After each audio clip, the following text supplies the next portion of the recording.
ઓમ નમો નારાયણ. જય માતાજી મિત્રો. આજે આપણે દર્શન કરવા આવ્યા છીએ શ્રી કનખલધામ, જે આવેલું છે હરિદ્વારની બાજુમાં.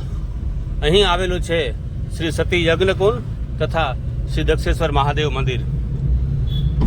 અને બીજું આ મંદિરની વિશેષતા, આ મંદિરની ઇતિહાસની વાત કરીએ તો દક્ષ પ્રજાપતિ એક યજ્ઞનું આયોજન કરે છે, જેમાં પોતાના જમાઈ એટલે કે ભગવાન ભોળાનાથને પોતે આમંત્રણ આપતા નથી, કારણ કે ભગવાન ભોળાનાથ અને દક્ષ પ્રજાપતિને થોડો અણબનાવ હોય છે.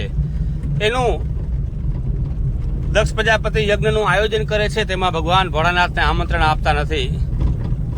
અને આ વાતનું નારદજી દ્વારા જ્યારે સતીને ખબર પડે છે કે પોતાના પિતા એક યજ્ઞનું આયોજન કરે છે, ત્યારે તે ભોળાનાથને વિનંતી કરે છે, પ્રભુ આપણે યજ્ઞમાં જવું જોઈએ.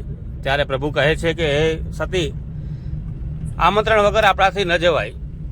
પણ સતી કહે છે કે એક પિતાને ઘરે પુત્રીને કોઈ આમંત્રણની જરૂર હોતી નથી. મહાદેવજી ઘણું સમજાવે છે, છતાં સતી માનતા નથી. અને પ્રભુની આજ્ઞા ન હોવા છતાં પણ સતી ત્યાં યજ્ઞમાં જાય છે. અને ત્યાં યજ્ઞમાં પોતાના પતિનું કોઈ સ્થાન નથી હોતું. અને આવું પોતાના પતિનું હળાહળ અપમાન જોઈ અને સતી ઘણું મનમાં મૂંઝાય છે.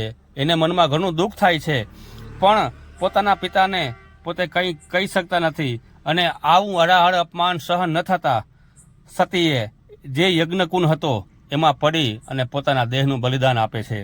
આ વાતની જ્યારે ભોળાનાથને ખબર પડે છે, ત્યારે પ્રભુ આવે છે અને પોતાના ત્રીજા નેત્ર ખોલે છે અને એમાંથી એક ગણ ઉત્પન્ન કરે છે, જે યજ્ઞ તહેસ નહેસ કરી નાખે છે. અને જે સતીનો અડધો બળી ગયેલ દેહ હોય છે, તે ભોળાનાથ પોતાના ખોળામાં લઈ અને તાંડવ નૃત્ય કરે છે. અને ભગવાનના આંખમાંથી એક આંસુ પડે છે, જે આજનું રુદ્રાસ તરીકે ઓળખાય છે.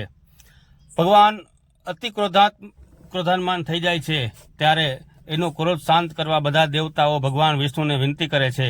અને ભગવાન વિષ્ણુ પોતાના સુદર્શન ચક્ર દ્વારા એ સતીના અંગના 51 ટુકડા કરે છે, જે ભારતના અલગ અલગ રાજ્યમાં અલગ અલગ ખૂણે પડે છે. એ 51 શક્તિપીઠ તરીકે પ્રખ્યાત છે. તો આ વિડીયો આપણને કેવો લાગ્યો ચોક્કસથી જણાવજો. જય નારાયણ.